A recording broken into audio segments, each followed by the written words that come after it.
Você já parou para pensar por que tantas pessoas perdem tempo discutindo, tentando convencer os outros de suas ideias? Friedrich Nietzsche via isso como um sintoma de fraqueza. Mas ele nunca se posicionou contra o pensamento ou a inteligência. O que ele desprezava era a dialética socrática, pois para ele, em vez de agirem e transformarem o mundo, as pessoas recorriam a debates intermináveis como uma tentativa de igualar forças que, por natureza, nunca estariam no mesmo nível.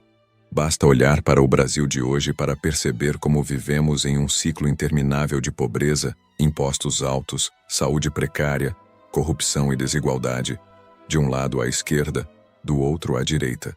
O que vemos são embates acalorados, guerras de narrativas e militantes que passam o dia inteiro no X, antigo Twitter, tentando humilhar quem eles consideram oponente. E nas demais redes sociais, nos grupos de família e até nos almoços de domingo, as pessoas brigam, se ofendem e se afastam por ideologias que muitas vezes nem compreendem. Mas no meio desse caos, o que realmente muda? Enquanto os políticos assistem de camarote, e alguns até estimulam essa divisão, as pessoas comuns se desgastam defendendo lados que, na prática, não oferecem soluções concretas para melhorar a vida de ninguém. Nietzsche já alertava: discutir, argumentar e tentar vencer no campo das palavras é o que fazem aquelas pessoas que não têm poder real.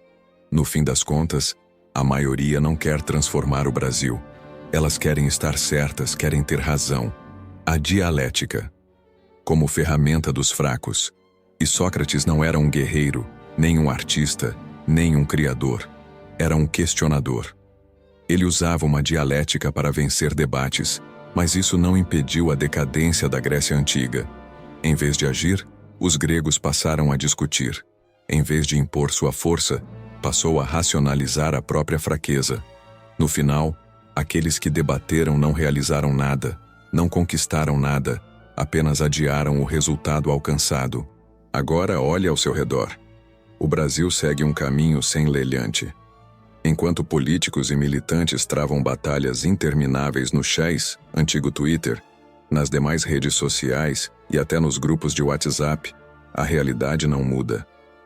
O país continua atolado em problemas como os que citei anteriormente, e ainda acrescento a infraestrutura precária. Por que essas pessoas não conseguem enxergar? Elas preferem brigar pelo lado da narrativa que elas consideram certo. E há um detalhe importante. O Brasil não chegou a ter um Sócrates. Pelo contrário, tem pessoas que se acham melhores do que ele, intelectuais e militantes, que não apenas discutem sem agir, mas também acreditam que suas palavras por si só mudam o mundo. O problema é que as palavras dessas pessoas não constroem estradas, não eliminam a corrupção e não melhoram a vida de ninguém. Nietzsche via essa dialética como um sintoma de fraqueza. E você acha que ele estava errado? Os mais fortes impõem sua visão pelo poder e pela ação, enquanto os fracos tentam convencê-los com palavras. Também há pensamentos que intrigam em torno de perguntas como: quem realmente governa o Brasil é quem discute? Será que essas pessoas sabem que a vida pessoal e uma outra realidade fora essa, paralela? Para Nietzsche, viver é agir. Mas aqueles que pensam demais antes de agir, acabam paralisados. A necessidade de explicar tudo, de buscar sempre uma justificativa racional, faz com que muitos nunca saiam do lugar. E o que acontece quando uma sociedade inteira entra nesse ciclo de paralisia? Foi exatamente isso que aconteceu na Grécia Antiga. Atenas, que já havia sido uma potência militar e cultural, começou a entrar em declínio à medida que as discussões filosóficas tomavam o espaço de ação. Enquanto os espartanos mantinham sua cultura baseada na força e no instinto, os atenienses passaram a valorizar mais o debate do que a prática, a retórica do que a conquista. Esse processo culminou na derrota de Atenas na Guerra do Peloponeso. Enquanto Atenas questionava suas próprias estruturas políticas e discutia sobre democracia, os espartanos simplesmente lutavam e venciam. Atenas nunca mais recuperou sua posição de supremacia, e a cultura grega, antes vibrante e poderosa, começou a se fragmentar. Nietzsche via isso como um aviso. Pense demais, hesite demais, e alguém mais forte tomará o seu lugar. Pare por um instante e pense na sua vida. O que realmente faz a diferença? O que você fala ou o que você faz? A história não foi feita por aqueles que venceram debates, mas por aqueles que lutaram por suas grandes ideias e visões de mundo. Os grandes impérios, as maiores revoluções, as criações mais impactantes da humanidade não surgiram de grupos debatendo ideias no Twitter. Nietzsche acreditava que a verdadeira grandeza vinha do Übermensch, o super-homem, aquele que não perde tempo tentando convencer os outros, mas simplesmente envelhece, constrói e deixa um legado. O artista cria, ele não perde tempo discutindo se sua arte deveria existir. O cientista descobre, ele não espera que todos concordem com suas teorias. O empreendedor inovador, ele não tenta explicar cada passo antes de começar. E você, está agindo ou apenas falando sobre agir? Nietzsche criticou Sócrates e sua obsessão pela dialética, mas isso não significa que toda reflexão seja inútil. Pensar, questionar e buscar o conhecimento são ferramentas imprescindíveis. O problema reside quando elas paralisam a ação. E o próprio Sócrates não defendeu a inércia. Ele não discutiu por vaidade, nem para provar que estava certo. Sua filosofia era um convite à autotransformação, um estímulo para que as pessoas saíssem da ignorância e se tornassem melhores. Mas como ele fez isso na prática? Sócrates não impunha suas ideias, ele perguntava. Em vez de simplesmente apresentar uma verdade pronta, ele conduziria seus interlocutores por uma série de questionamentos, fazendo com que eles próprios encontrassem as respostas. Esse método, conhecido como maiêutica, era como um parto mental. Sócrates acreditava que a verdade estava dentro de cada um, e que seu papel era apenas ajudar a trazer essa verdade à tona. Ele fez as pessoas saírem da passividade, questionarem valores tradicionais e se tornarem intelectualmente mais ativos. Agora, compare isso com as discussões de hoje. Enquanto Sócrates estimulava o pensamento crítico, muita gente hoje discute para parecer superior. Enquanto as perguntas eram feitas para libertar mentes, hoje o debate é muitas vezes usado para prender as pessoas em bolhas ideológicas. Mas Sócrates despertou as pessoas para uma nova forma de pensar.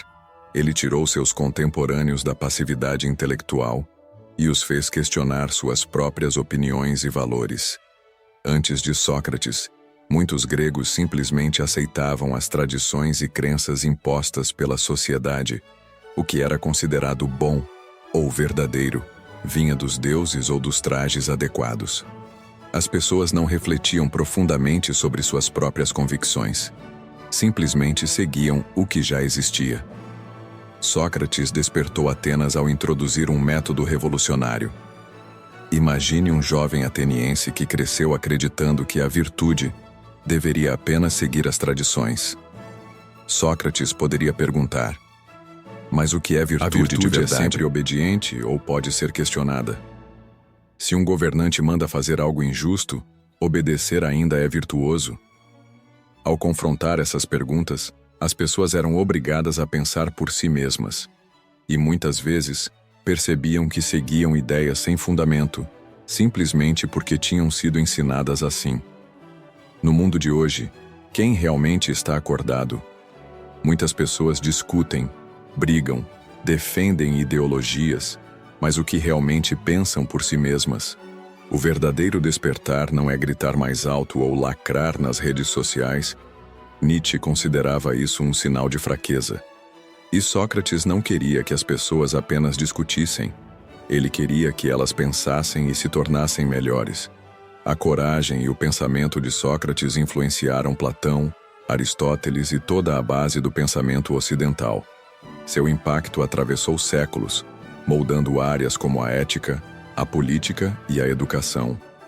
Ele nos ensinou que pensar não é um fim em si mesmo, mas um meio para a transformação. Sócrates não usava a razão para estagnar, mas sim para despertar. Ele acreditava que questionar era o primeiro passo para se tornar um ser humano melhor.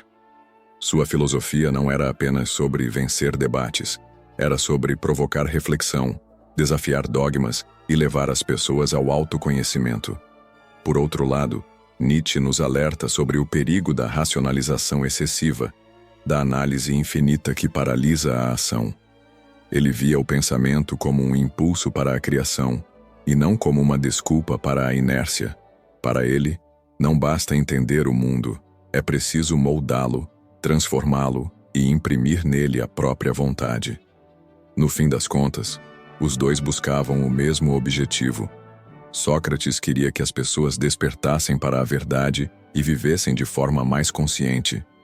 Nietzsche queria que as pessoas abandonassem a hesitação e tomassem controle de suas próprias vidas. Ambos foram críticos, provocadores e ousados. Ambos desafiaram suas épocas e pagaram preços altos por isso. Mas deixaram um legado que continua ecoando até hoje. E você, debate para evoluir ou apenas para alimentar o próprio ego?